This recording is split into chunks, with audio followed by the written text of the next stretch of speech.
मातरम। जय भारत। भारतीय संस्कृति विश्व में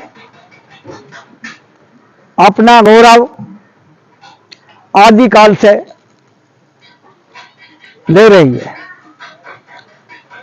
अब प्रश्न उठता है, यहाँ भारतीय संस्कृति में संस्कारों की झलक है। जो हृदय में छिपे हुए संस्कार हैं। हृदय और मस्तिष्क दो धारा होती है।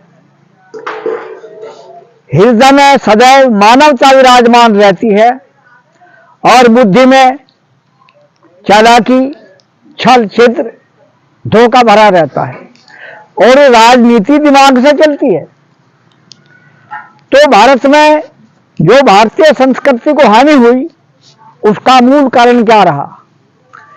स्वार्थ के वशीभूत होकर के भारत के लोगों ने न तो अपनी संस्कृति पर गर्व किया और न साहित्य का अध्ययन किया।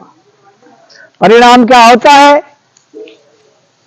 विदेशी लोग आते रहे और भारतवासी अपना गौरव खोते रहे, और इतना गौरव खो दिया, न अपनी भाषा का ध्यान, न अपने संस्कारों का, और उन्हीं विदेशी लोगों ने आकर के भारत की संस्कृति का दमन किया।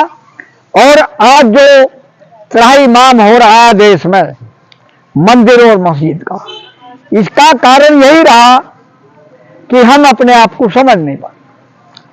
हमारे मंदिर में या हमारे जो सांस्कृतिक स्थान है, उनमें महान पुरुषों के उपदेश छिपे हुए हैं, और समय समय पर हमारे महापुरुष भारत में आए और जो कमी आती रही, जैसे कि खेत में हम कोई फसल बोते हैं तो उसमें खरपतवार उग जाती है, तो उसकी निकाई गुड़ाई होती है और उसको किसान दूर कर देता है। इसी प्रकार से समय समय पर भारत में महापुरुष आए और संस्कृति और साहित्य में उन्होंने संशोधन किया, परंतु दुर्भाग्य क्या रहा? भारत की जनता साहित्य और भाषा पर ध्यान नहीं देती। राजनीतिक लोगों के पीछे चलने वाली एक भोली जनता है। तो भोली जनता को अपनी संस्कृति पर, अपने साहित्य पर गर्व करना होगा, और यदि गर्व नहीं करोगे तो देश, एशिया खंड कितना बड़ा देश आज छोटा सा रह गया, और जो उंगली उठती है तो वो भारतीय संस्कृति पर उठती है।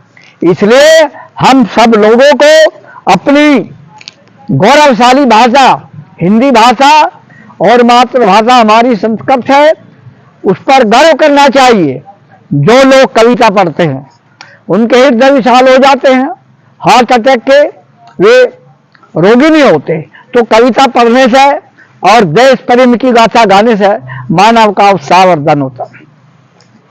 संस्कृति की जय घोष वीणा, संस्कृति की जय घोष वीणा, का नया इतिहास रच दो। संस्कृति की जय घोष वीणा, का नया इतिहास रच दो। देश प्रेम की विपुल ज्वाला, जन जन में उल्लास भर दो। देश प्रेम की विपुल ज्वाला, जन जन में उल्लास भर दो। जन जन में उल्लास भर दो। जय वंदे मातरम, जय वंदे मातरम, जय वंदे मातरम।